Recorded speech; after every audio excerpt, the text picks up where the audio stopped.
आज पापा जी से दिसंबर 1984 3 दिसंबर की उस भयावह रात की बात करने की इच्छा हो रही है जिसने भोपाल का इतिहास और उसके आने वाले समय को पूरी तरह से बदल दिया और हम सबको एक ऐसे झंझावात में झकझोर दिया। और हमें किसी को नहीं पता था कि ये सबसे बड़ी इंडस्ट्रियल ट्रेजेडी है जिसकी वजह से लाखों लोगों की जान गई। उसके बाद बहुत सारे लोग बीमार पड़े, तरह तरह की लंबी समय की बीमारियां हुई, खासकर स्वास्थ्य की बीमारियां हुई, जिससे ऐसा कहा जाता है कि आज तक लोग परेशान हैं। पापा जी उस समय यहीं पे एज ए रेलवे ऑफिसर पदस्थ थे, तो उनसे हम ये जानना चाहते हैं कि क्या एग्जैक्टली हुआ था उस दिन। वे उस समय कहाँ थे जब पहली बार उनको पता चला, और फिर उसके बाद इवेंट्स कैसे अनफोल्ड हुए, किस तरह से सब चीज़ें हुई। समय काफ़ी हो चुका है, फिर भी मैं जहाँ तक ख्याल है कि ये सब चीज़ें आपके मानस पटल पे बहुत ज़्यादा प्रभाव किया होगा, इसलिए बहुत अच्छी तरह से आप प्रभावित किया होगा। ये सब जितनी मेमोरीज़ हैं आपकी आज भी बहुत फ्रेश होंगी। हालांकि इन पेनफुल मेमोरीज़ को याद करना अच्छी बात नहीं है, पर फिर भी हम आपसे जानना चाहते हैं कि रेलवे ऑफिसर की हैसियत से आपने क्या देखा और कैसे आपको सब इवेंट्स अनफोल्ड हुए और कैसे उस तरह से आपने उन चीज़ों को हैंडल किया। और हम सब जानते हैं कि पापा जी को उनके एफर्ट्स के लिए प्रेसिडेंट अवार्ड भी मिला था, जिसके लिए हम सब गर्व महसूस करते हैं। पापा जी, आप उस समय कहाँ थे जब ये ट्रेजेडी हुई और आपको कैसे पता चला? 2 दिसंबर की शाम को हमारे साथी जेपी द्विवेदी की बेटी की शादी थी और उसका रिसेप्शन था। चूँकि मिसेस का ऑपरेशन हुआ था और वो बिस्तर पे अपनी रिकूप कर रही थी, इसलिए उस रिसेप्शन में मुझे अकेले जाना पड़ा। और वहाँ से करीब मैं 10:30 बजे लौट करके घर आया। घर आकर के कपड़े बदलने के बाद तो बिस्तर पे लेटा ही था कि बड़ी ज़ोर ज़ोर से लोगों की दहाड़ने की, चीखने की आवाज़ें सुनाई पड़ने लगी। तो एक सेकंड को मेरी समझ में नहीं आया कि आखिर वो क्या गया है। तो मिसेस ने कहा, कहने लगता है कि जिस शादी में तुम गए थे उस घर में डाकू आ गए। अरे मैंने कहा, रेलवे कॉलोनी के अंदर और भोपाल राजधानी के अंदर कोई डाकू नहीं आया करते। बोले लेकिन इतनी तेज़ी से आवाज़ें तो आज तक कभी नहीं सुनाई दी। तो मैंने कहा चलो पता करते। तो मैंने कंट्रोल ऑफिस को टेलीफोन किया कि इस तरीके से आवाज़ें सुनाई पड़ रही हैं, कुछ कारण है क्या। उस समय आप किस पद पे पदस्थ थे वहाँ उस समय यहाँ पे? मेरी posting actually DOS railway electrification के लिए थी और मैं भोपाल में ही पोस्टेड था। तो वहाँ से डॉक्टर सरकार ने फ़ोन उठाया कंट्रोल ऑफिस से और कह रहे, खरे साहब बहुत ही जहरीली गैस लीक हो गई है यूनियन कार्बाइड से, और वहाँ से लोग आँखों में जलन और उल्टी और परेशानी से महसूस करके भाग रहे हैं। तो ये सारी आवाज़ें उन्हीं की हैं जो आपके ग्राउंड से भाग करके जा रहे हैं और आप फ़ौरन कंट्रोल ऑफिस आ जाइए। डॉक्टर सरकार रेलवे हॉस्पिटल में पोस्टेड थे, डॉक्टर सरकार हमारे रेलवे हॉस्पिटल के इंचार्ज थे। और चूँकि गैस निकली थी और कंट्रोल ऑफिस में लोगों को परेशानी हुई, तो उन लोगों ने फ़ोन करके उनको कंट्रोल ऑफिस बुलाया था कि आप आकर के हम लोग को देखें। कंट्रोल ऑफिस कहाँ पे था आपका? कंट्रोल ऑफिस मेरे घर से करीब ग्राउंड पार करने के बाद ही था, मतलब इस रेलवे प्लेटफॉर्म से लगा हुआ, रेलवे प्लेटफॉर्म से लगा हुआ था और मेरे घर से करीब 150-200 मीटर की दूरी पे रहा होगा। प्लेटफॉर्म 1 के पास, प्लेटफॉर्म नंबर 1 के पास कॉलोनी में रह रहे थे खजांची बाग में जी। तो रेलवे ग्राउंड के पास स्टेशन, प्लेटफॉर्म 1 के पास कंट्रोल रूम था जी। तो आज यहाँ टिकटिंग ऑफिस वहीं पे कहीं था क्या ऑफिस? प्लेटफॉर्म नंबर 1 के ऊपर ही रेलवे का स्टेशन का ऑफिस था और वहीं पर बुकिंग ऑफिस था, वहीं रिजर्वेशन ऑफिस था और वही लोग साहब पे ड्यूटी पे थे। तो आप वहाँ जब पहुँचे तो आपने क्या पाया?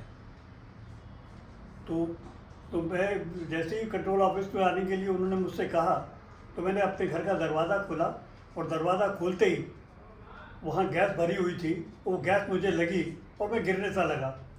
तो मेरा बेटा भी वहीं मौजूद था, उसने मुझे पकड़ लिया और गिरने से बचा लिया और दरवाज़ा बंद हो गया। तो घर के लोग कहने लगे कि जब लोग चिल्ला के भाग रहे हैं तो आप उस भागने में यहाँ से घर से निकल के कैसे जा सकते? बात थोड़ी देर को मेरी समझ में आई कि कहना सही है, जब लोग उल्टे भाग रहे हैं तो मैं कंट्रोल ऑफिस कैसे पहुँच पाऊँगा। तो मैं वहीं सोफे पर बैठ गया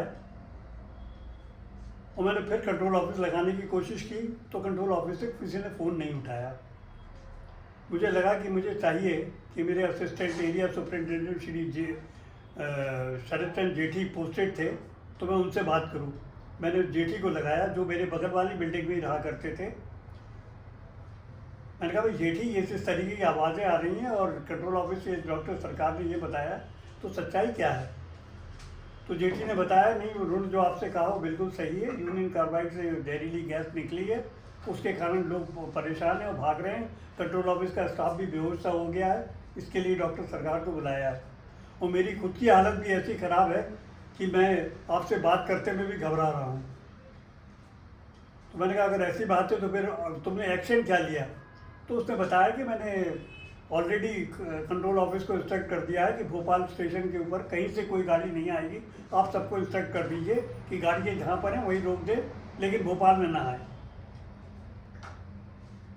मैंने कहा सिविल एडमिनिस्ट्रेशन को और पुलिस कंट्रोल रूम को इंटीमेट किया है? बोले जी हाँ, वो भी कर दिया है और इसके आगे मैं और कुछ कर नहीं सकता। मैंने कहा हाँ, मैं भी इसके आगे शायद अब कुछ नहीं कर सकता, इसलिए हम लोगों के पास कोई रास्ता नहीं है। फिलहाल अपने आप को गैस से बचाने के लिए घर के अंदर सभी खिड़की दरवाजे बंद रखे हुए हैं, उनको न खोलें और वेट करें और थोड़ा सा इंतजार करें। इसके बाद क्या हुआ? इसके बाद तकरीबन ये कहानी थी करीब 11, साढ़े 11, 12 बजे की। करीब 3:30-4 बजे के बाद हम लोगों ने सोचा 3-4 घंटे हो गए, हो सकता है अब शायद रिलीफ मिले। तो हम लोग उठे और उठ करके नल के नीचे जा कर के अंदर बंद कमरे में ही पानी वानी आँखों पे लगाया, चेहरे पे लगाया, तो थोड़ा सा रिलीफ सा लगा।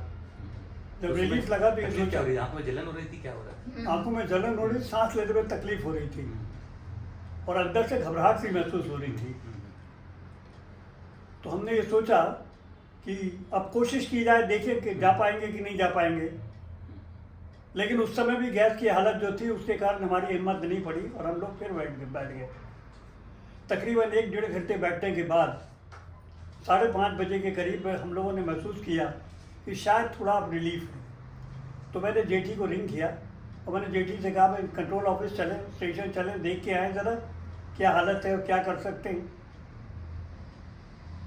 तो जेठी की हालत इतनी ख़राब थी कि वो कह रहे खरे साहब मेरी तो हिम्मत नहीं है, मैं तो घर से बाहर निकल नहीं सकता। ये कितने बजे की बात है? ये करीब है 5:45-6 बजे के करीब की बात है। तो हमने कहा ठीक है फिर तुम नहीं जा सकते, मैं अकेला कोशिश करता हूँ जाने की। और मैं घर से बाहर निकला। एक पक्षी की आवाज़ नहीं थी, जो कि नॉर्मली उस समय पक्षी चहचहाने लगते थे। एक भयंकर अंधेरा, भयंकर घबराहट, भयंकर सूनापन सा नज़र आया। लेकिन ड्यूटी की ज़रूरत थी तो मुझे जाना तो था ही, तो मैं किसी तरीके से निकल करके कंट्रोल ऑफिस गया। कंट्रोल ऑफिस की हालत देख करके 1 सेकंड को मैं बिल्कुल ही स्तब्ध रह गया। सारे चार्ट उल्टे सिल्टे पड़े हुए थे, स्टाफ जो था वो जो था मौजूद वो उल्टी किए हुए पड़ा हुआ था। तो सब स्टाफ जो थे वो होश में थे या बेहोश हो गए थे? नहीं, बेहोश तो नहीं हुए थे, लेकिन बेहोश जैसे ही थे। तो मैंने डॉक्टर सरकार से उससे कहा, मैंने कहा डॉक्टर साहब क्या किया जा सकता है? बोले खरे साहब हालत बहुत ख़राब है, मैं कुछ नहीं कर सकता। मैंने कहा स्टेशन की क्या हालत है? बोले मुझे कुछ पता नहीं। तो मैं कंट्रोल ऑफिस से जो पब्लिक प्लेटफॉर्म पे थी वो भी कंट्रोल ऑफिस में घुस के आ गई थी और कह रहे साहब मरे जा रहे हैं बचा लीजिए, मरे जा रहे हैं बचा लीजिए, मरे जा रहे हैं बचा लीजिए। उस हालत में कंट्रोल ऑफिस से बाहर निकल के प्लेटफॉर्म 1 नंबर 1 से जा कर के और फिर आगे बढ़ा। तो जो स्थिति थी वो बहुत ही ख़राब थी, उल्टे सुल्टे लोग पड़े हुए थे। और स्टेशन पे जब मैं पहुंचा तो मेरा सब एसएम जो था MG पाराशर, वो कह रहा था साहब मरे जा रहे हैं, किसी तरह बचा लीजिए। तो मैंने कहा नहीं घबराओ नहीं यार, मैं आ गया हूँ, कुछ ना कुछ करेंगे। तो मैंने सोचा कि इसको अपने हमारे डॉक्टर तो खुद ही परेशान हो रहे हैं, तो रेलवे में तो कोई उम्मीद है नहीं, वैसे भी एक छोटी सी डिस्पेंसरी अस्पताल तो है नहीं। तो सोचा इसको पाराशर को किसी तरीके से हमीदी अस्पताल भिजवा दिया जाए, किसी तरह इसको हमीदी अस्पताल भिजवा दिया जाए। लेकिन हमीदी अस्पताल भिजवाने के लिए किसी गाड़ी का इंतजाम होना जरूरी था। तो मैं स्टेशन के बाहर निकला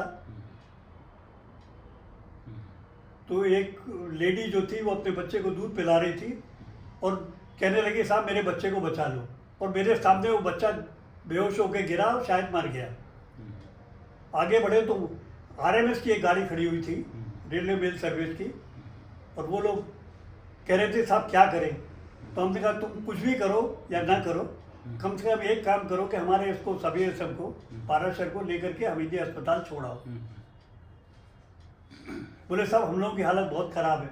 मैंने कहा तुमको मालूम है कि हम लोगों की हालत भी अच्छी नहीं है, लेकिन फिर भी किसी की मदद करो भाई, ये इंसान की इंसानियत के सवाल है, और अगर तुम इसकी जान बचा सकोगे तो बहुत बड़ा काम हो जाएगा। बोले कहा उनमें से एक आदमी था, कह रहे साहब हमारी ड्यूटी तो है नहीं, लेकिन फिर भी आप कह रहे हैं, लेकिन हमारे साहब से जब तक ऑर्डर नहीं मिलेंगे तब तक हम कैसे जाएंगे। तो हमने कहा तुम साहब को बुलाओ।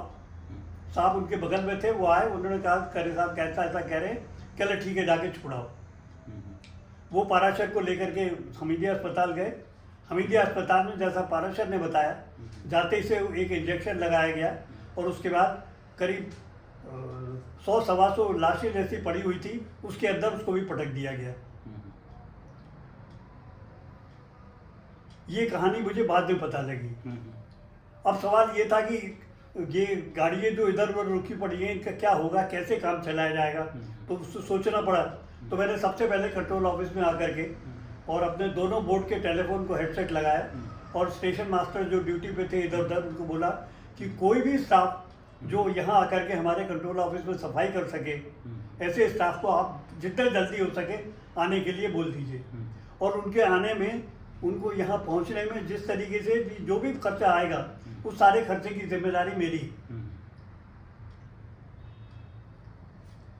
कुछ स्टाफ कहीं कहीं से आया, वो उसके मुझे कोई डिटेल नहीं है, लेकिन वो स्टाफ कंट्रोल ऑफिस जो आया, उन लोगों ने कंट्रोल ऑफिस में सफाई करी, पानी से धोया।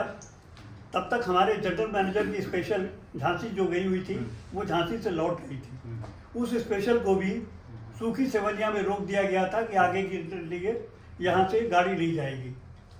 तो उन्होंने रेलवे अपने AYM जो ड्यूटी पे था, RL मकवाना, उससे बात की और कहा कि हमको तुम निशातपुरा तक आने के लिए लाइन क्लियर दिलवाओ। तो उनको निशातपुरा तक आने के लिए लाइन क्लियर दिलवाया गया। वो गाड़ी निशातपुरा तक आई, फिर निशातपुरा से on authority to proceed without line clear GM की स्पेशल जो है भोपाल पे प्लेटफॉर्म नंबर 1 पर आई। उस ट्रेन में कौन कौन था? उस ट्रेन में रेलवे के सारे सीनियर ऑफिसर्स थे, HODs, जनरल मैनेजर। तो वहाँ पर जनरल मैनेजर श्री गौरी शंकर जी और जी झांसी से आए थे लोग? कहाँ से आए? नहीं, ये बॉम्बे जा रही थी गाड़ी वापस। अच्छा। ये गाड़ी बॉम्बे वापस जा रही थी, उसमें थे ये लोग। तो श्री गौरी शंकर GM थे और Shri Madan Singh chief operating superintendent थे, जो दोनों निकल करके गाड़ी से कंट्रोल ऑफिस आए और फिर मुझसे बात की उन्होंने और पूछा क्या क्या हुआ और क्या कर रहे हो। तो मैंने उनको बताया कि साहब इस तरीके से हम लोगों ने स्टाफ को बाहर से बुलाया है और सफाई करवा रहे हैं, और ये तो आपके सामने चल ही रहा है। बोले कंट्रोल ऑफिस का स्टाफ? मैंने कहा कंट्रोल ऑफिस का स्टाफ तो कोई आया ही नहीं है। यहाँ जो थे वो बेहोश होकर चले गए, उनको कोई घर गया, कोई कहाँ गया, उसका भी पता नहीं। तो कहले अब क्या किया जाएगा? तो मैंने उनसे कहा, मैंने कहा साहब एक ही काम हो सकता है कि जो स्टाफ जिनकी ड्यूटी 6 बजे थी, उनके घर जाकर के उनसे रिक्वेस्ट की जाए कि आप ड्यूटी पे आ जाइए। At that point of time वो कंट्रोल ऑफिस में अकेले थे आप? मतलब वहाँ पे उस कंट्रोल ऑफिस में जो बेकार जो स्टाफ बेहोश हो गया था, वो स्टाफ था। 2-3-4 लोग रहे होंगे, उनके ठीक से याद भी नहीं है। काम करने की स्थिति में थे वो लोग? नहीं थे कोई काम वाम का कोई सवाल ही नहीं था। उन लोगों ने भी शायद झांसी DRM को खबर कर दी थी, झांसी कंट्रोल ऑफिस को खबर कर दी थी, और झांसी से भी ऑफिसर जो है उनकी टीम चल चुकी थी भोपाल के लिए। इसके बाद फिर जब वो कंट्रोल ऑफिस की थोड़ी सफाई वफाई हो गई, तो फिर वो COPS और GM साहब बैठे और फिर उससे कहने लगे कि स्टाफ के लिए क्या किया जाए। तो मैंने कहा साहब मैं एक काम करता हूँ कि मैं अपनी जीप लेकर के जाता हूँ और स्टाफ को रिक्वेस्ट करता हूँ अगर कुछ आ सकता है तो आ जाए, जिसमें कि हम लोग आगे के बारे में कुछ सोच सकें। कहले ठीक है आप चले जाइए। तो मैं जीप लेकर के श्री जग्गी के घर गया सबसे पहले। वो करीब मेरे ख्याल से 300-350 मीटर की दूरी पे ही था सबसे पहले। तो मैंने जग्गी से जाकर कहा, मैंने कहा यार ऐसी बात हो गई है और कंट्रोल ऑफिस में कोई नहीं है, और कंट्रोल ऑफिस को जब तक कंट्रोल अपन हेड की कोई ना कोई गाइड नहीं करेंगे तब तक कोई काम हो नहीं सकता। तो मेहरबानी करके तुम चलो। कि कंट्रोल ऑफिस कहाँ का होता है, मतलब ट्रेनों को डायरेक्शन देने के लिए? कंट्रोल ऑफिस जो है वो रेलवे ऑपरेशन को पूरा कंट्रोल करता है। ठीक। तो जग्गी और उनकी मिसेस, चूँकि मैं खुद गया था, वो ना नहीं कर पाए और वो मेरे साथ जग्गी को लेकर के मैं आ गया। जग्गी आ गया, फिर उसके बाद एक और सज्जन थे तो उनके गया, उनको ले आया। तो कम से कम 2 लोग आकर के कंट्रोल ऑफिस में दोनों बोर्ड पे बैठ गए और उन्होंने बातचीत करनी शुरू की। इसी बीच में जग्गी की तबीयत खराब हो गई। ये कितने बजे की बात है? ये रहा होगा तारीख करीब को करीब 8 साढ़े 8 के बाद की बात है। सवेरे की बात, सवेरे की बात है। सवेरे की बात है। 3 तारीख की। हम लोग घबराए कि अगर जग्गी को कुछ हो गया तो घर वाले हम लोगों को जिंदा नहीं छोड़ेंगे। खैर परमात्मा की बड़ी कृपा की उसको ऐसा उस समय कुछ नहीं हुआ और वो धीरे धीरे चाय पानी उसको दी तो कुछ रिलीफ मिला और वो काम करने लगा। उसके बाद फिर ट्रेन ऑपरेशन वगैरह जो है वो जिस तरीके से करना था, गाड़ी बुला करके निकालना वाला काम शुरू किया गया। लेकिन भोपाल के स्टाफ की हालत ये थी कि स्टेशन बंद, स्टाफ पे कहीं कोई काम करने वाला नहीं। तो हालात ये बने कि यहाँ पर स्टाफ नहीं होगा तो काम कौन करेगा। तो तब तक झांसी से डीआरएम की स्पेशल आ गई थी। तो मैंने अपने डीआरएम से मिस्टर एस के अग्रवाल उनसे कहा, मैंने कहा साहब भोपाल की हालत बहुत ख़राब है। और उनके आने के बाद जेएम स्पेशल जो है वो तो आगे बॉम्बे के लिए निकल गई कि हम लोग जाके देखते हैं और क्या किया जा सकता है। लेकिन अग्रवाल से बोल गए कि अब आप देश संभालिए अपना मंडल को। तो मैंने कहा यहाँ पर अगर स्टाफ को जिंदा रखना है, ट्रेन ऑपरेशन को चालू रखना है, तो कोई रास्ता नहीं है सिवाय इसके कि आप रेलवे की टेरिटोरियल आर्मी को एम्बॉडी करें। ये काम आज तक कभी रेलवे में शायद झांसी मंडल में नहीं हुआ था। तो अग्रवाल साहब को भी शायद ये लगा कि मैं जो कह रहा हूँ वो बात कुछ ज़्यादा ही गैर ज़रूरी है। तो कहने लगे कि नहीं खरे उसकी ज़रूरत नहीं पड़ेगी। मैंने कहा साहब मेरा अपना कहना ये है कि भोपाल स्टाफ तो अब आपको मिल नहीं सकता और स्टाफ जब तक बाहर से आएगा नहीं तब तक काम हो नहीं सकता।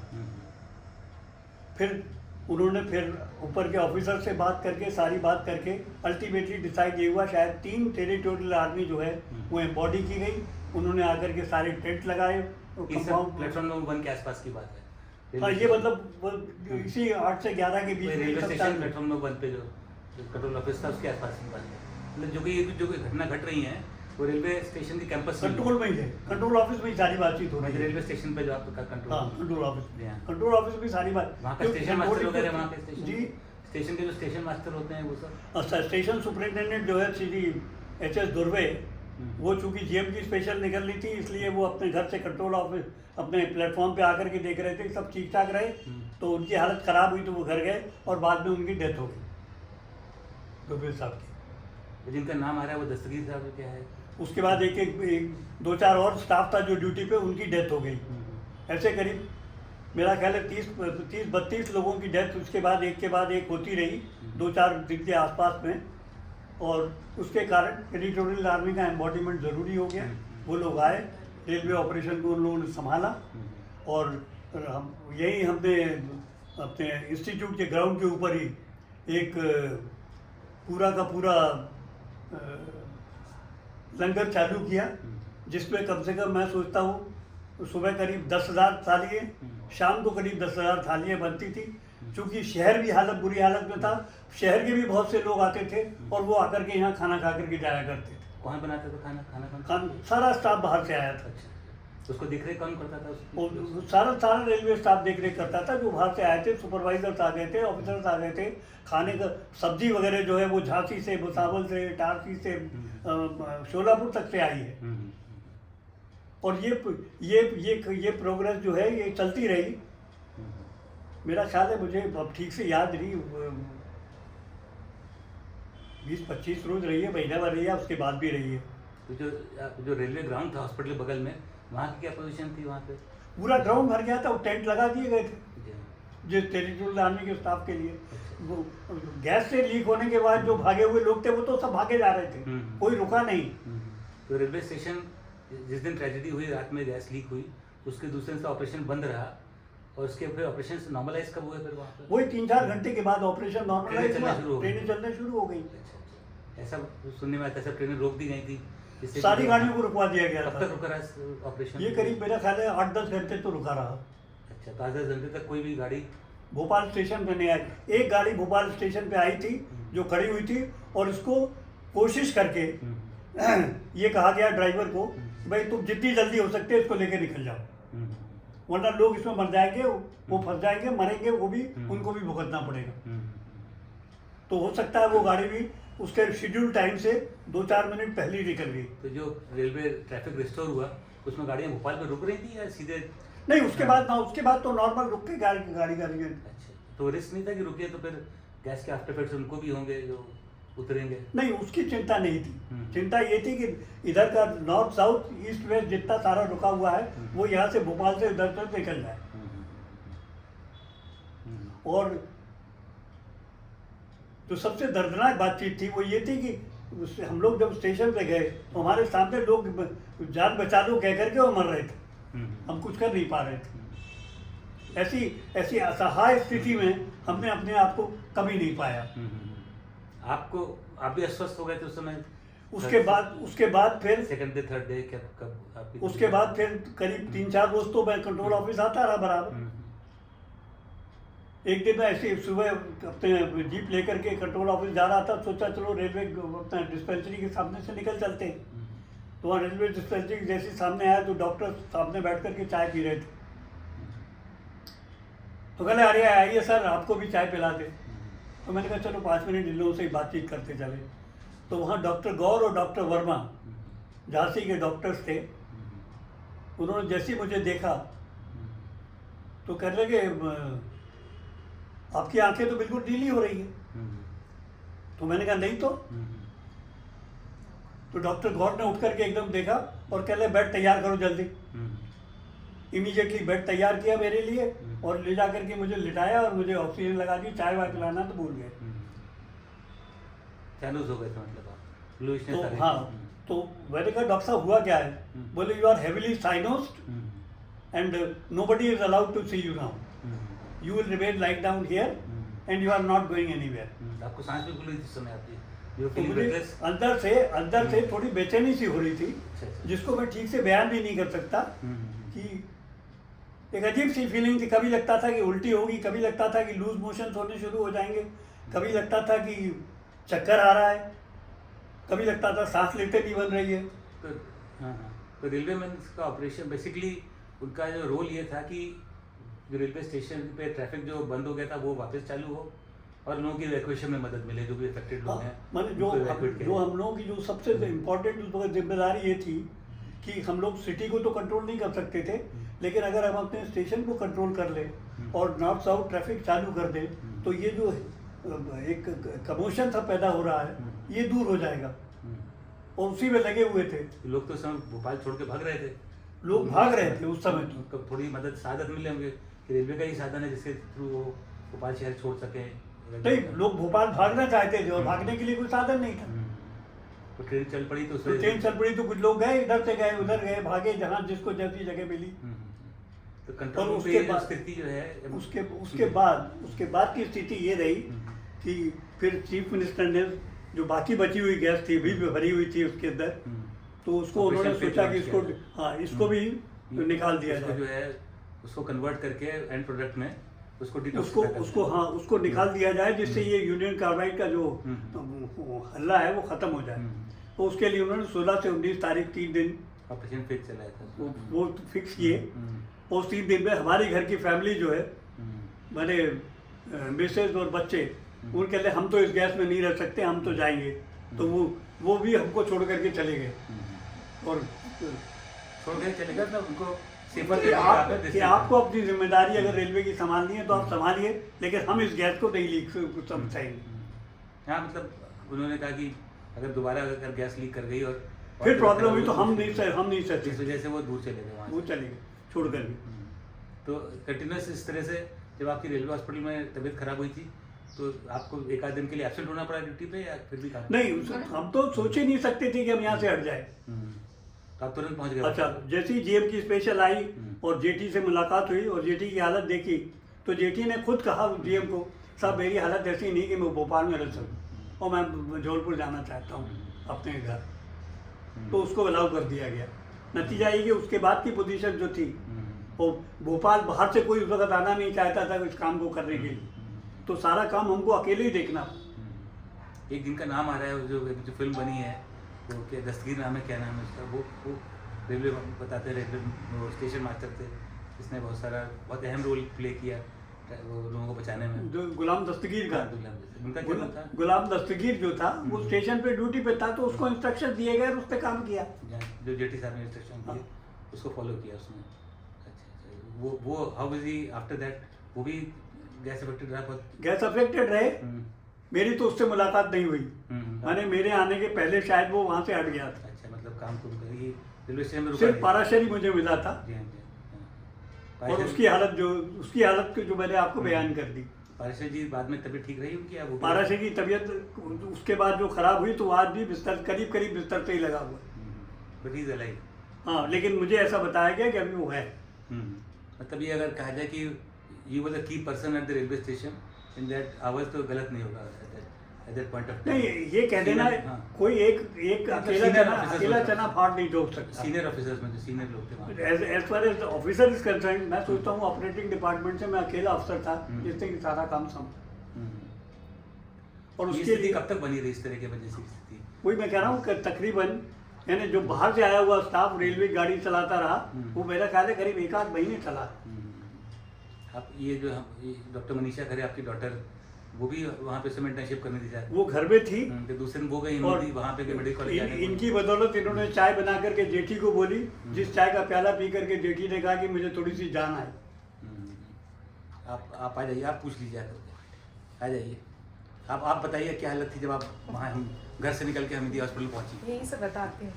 जब गैस लीक हुई उस समय मैं इंटर्न थी, इंटर्नशिप के लिए जब हॉस्पिटल पहुंची तब मुझे सीरियसनेस समझ आई। वहाँ देखा तो लाशें ही लाशें, लाशों के ऊपर से हम लोगों को जाना पड़ रहा था और लाशें इतनी बिछी थी, लोग ऐसे मर रहे थे जैसे मच्छर और मक्खी स्प्रे करने के बाद ख़त्म होते हैं। फिर मैं वापस आई तब पता लगा कोई ऑर्गेनोफॉस्फोरस पॉइजनिंग हुई है, जिसमें एट्रोपिन इंजेक्शन काम करता है, तो वो सब इंजेक्शन घर में सबको लगाया। पापा आपको कोई अवार्ड भी तो दिया था, प्रेसिडेंट से अवार्ड मिला था? मुझे इसके बाद जनरल मैनेजर्स अवार्ड मिला मेरी सर्विसेज के रिकग्निशन के लिए। और मुझे अभी आज भी याद है कि हमारे COPS श्री मदन सिंह, उन्होंने मुझसे कहा था कि खरे तुमको कुछ भी चाहिए हो तो मुझे बताओ, तुमने इतना बड़ा काम किया है जो शायद रेलवे के इतिहास में किसी अफसर ने आज तक नहीं किया है। इतनी ट्रेनें रुकवाई नहीं तो यहाँ जो भी आता वो शायद बचता कि नहीं बचता। हमारे घर कुछ गेस्ट भी आए थे, वो भी बीमार हुए, मौसा जी आए थे, नानी थी हमारी बूढ़ी नानी, लेकिन भगवान की दया है कि सब ठीक ठाक रहा। और ये रेलवे मैन की सचमुच की कहानी है और जो रेलवे मैन की जुबानी है। इसके बाद फिर और इवेंट्स भी बताना चाहेंगे बाकी, how the days unfolded later on, 3rd day, 4th day, 6th day, 7th day, कैसा रहा सब चीज़ें? नहीं, उसके बाद तो नॉर्मल ट्रैफिक जो है वो बाहर से आने वाले जो स्टाफ था उन्होंने गाड़ियाँ चलाना शुरू कर दी थी, ड्राइवर गार्ड। और कुछ इवेंट्स आपको याद आते हैं जो आपको जो आपके मन को अफेक्ट करते हैं? बॉम्बे से भी तो आए, रोक कर दोबारा ले लें।